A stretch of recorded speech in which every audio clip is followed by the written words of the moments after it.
Bonjour à tous et bienvenue à la porte de Versailles. Cette fois-ci, le mondial de l'automobile est à vous puisque ce 4 octobre est synonyme d'ouverture des portes au public. Autoplus, fidèle au poste, est toujours dans les allées du salon et aujourd'hui nous avons choisi de vous faire découvrir quelques SUV. Citons le Seat Tarraco, le Toyota RAV4, l'Audi e-tron ou encore le Suzuki Jimny.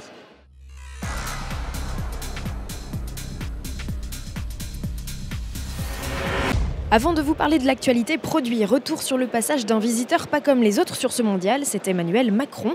La venue du président de la République n'est pas passée inaperçue auprès des professionnels puisque pour la première fois dans l'histoire du salon, tous les stands des constructeurs français ont été fermés pour l'accueillir. Emmanuel Macron est ainsi allé à la rencontre des différents dirigeants des groupes français et de leurs marques et en a profité au passage pour s'installer à bord des concepts Peugeot e-Legend et Renault e-Zigo.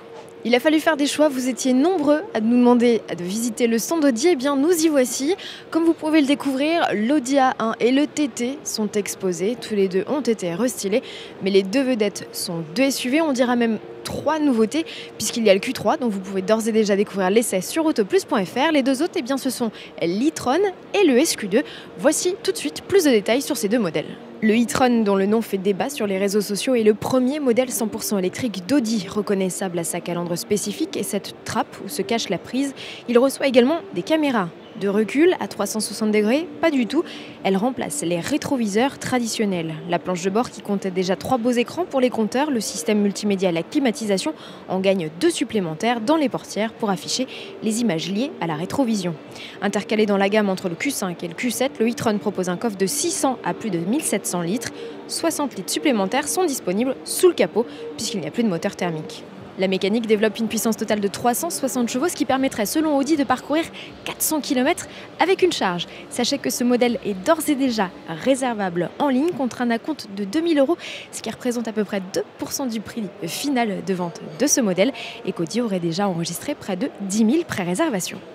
Toujours chez Audi, le Q2 s'offre une cure de vitamines à l'occasion de ce mondial de l'automobile de Paris. Il gagne le 2 litres TSI de la S3 qui développe 300 chevaux, ce qui permet au petit SUV urbain d'accomplir le 0 à 100 km/h en seulement 4 secondes 8. Il est équipé d'une boîte S-tronique à double embrayage. En plus de son look sportif, il gagne un freinage renforcé, des jantes de 19 pouces, des pneus plus larges et a vu sa garde au sol rabaissée de 2 cm. Lancement prévu début 2019. Chez Suzuki, il y a bien le Vitara restylé, mais le modèle incontournable du stand et que l'on voit partout, c'est lui, c'est le Jimny. Le modèle, lancé en 1970, se décline enfin en une 4e génération. Je dis enfin, car la génération jusqu'ici au catalogue venait de fêter ses 20 ans. Look de mini Mercedes Classe G pour le nouveau venu, c'est un baroudeur pur et dur, toujours basé sur un châssis échelle. Il profite d'une transmission intégrale débrayable et d'un nouveau 1,5 litre de 102 chevaux proposé en boîte manuelle ou automatique. Un bloc davantage plombé que son prédécesseur par le barème du malus, près de 3 000 € avant même le passage aux nouvelles normes WLTP. Mise à prix du Jimny, 17 225 € avec d'office clim, direction assistée ou encore système de reconnaissance des panneaux. Le système multimédia 7 pouces avec GPS 3D qui orne la nouvelle planche de bord n'arrive qu'avec le haut de gamme, tarif 19 995 €. On vous reparle de Toyota, mais cette fois-ci, c'est le RAV4 qui nous intéresse. Le SUV star du constructeur japonais fait sa première apparition en Europe. On l'avait découvert il y a quelques mois aux États-Unis. Alors en traversant l'Atlantique, est-ce qu'il a perdu un peu de son look bestial? Eh bien, pas du tout, comme vous pouvez le découvrir. Il a toujours une gueule et des traits très anguleux. Dans l'habitacle, que de changements aussi avec l'arrivée d'un écran tactile XXL au centre de la planche de bord. Le rétro central offre la possibilité d'afficher la vue des caméras extérieures pour élargir son champ de vision. Enfin, une flopée d'aides à la conduite débarque. Dans sa transformation, cette 5e génération a grandi de 3 cm. L'empattement augmente aussi, l'habitabilité et le volume de coffre progressent. Et sous le capot, ni essence ni diesel, Toyota ne mise plus que sur de l'hybride qui représente 66% de ses ventes sur le vieux continent. Le SUV développe une puissance cumulée de 218 chevaux pour une version 2 roues motrices et 222 chevaux pour les modèles 4x4. Il faut bien compenser les 55 kg de plus sur la balance. Le nouveau RAV4 sera commercialisé en France dès le printemps 2019. Terminons ce tour d'horizon, promis, on vous parlera des autres SUV très prochainement avec cette nouveauté Seat. Il s'agit du Tarraco et comme vous pouvez le voir, il fait un peu bande à part puisqu'il n'est pas dans un hall. Seat, pour la 2e année consécutive, a décidé d'installer un stand à l'extérieur des halls. C'est la nouveauté à proprement parler du constructeur ibérique puisque le Seat Cupra ATK n'est pas là.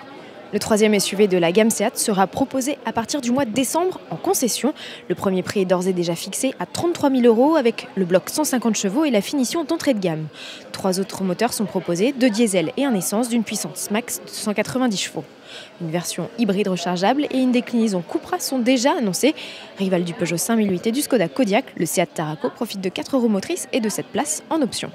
Le JT d'Auto Plus c'est déjà terminé, mais on se retrouve demain. Je vais pouvoir trouver le sourire et on va parler de toutes les sportives du salon et notamment Ferrari, Bugatti ou encore Lamborghini. Si vous n'avez pas suivi toute l'actualité du mondial, deux solutions vous rendre sur www.autoplus.fr ou bien télécharger l'application officielle du mondial de l'auto 2018. Et pour info, en ce moment, on vous fait gagner des places. Alors à vous de jouer et à demain.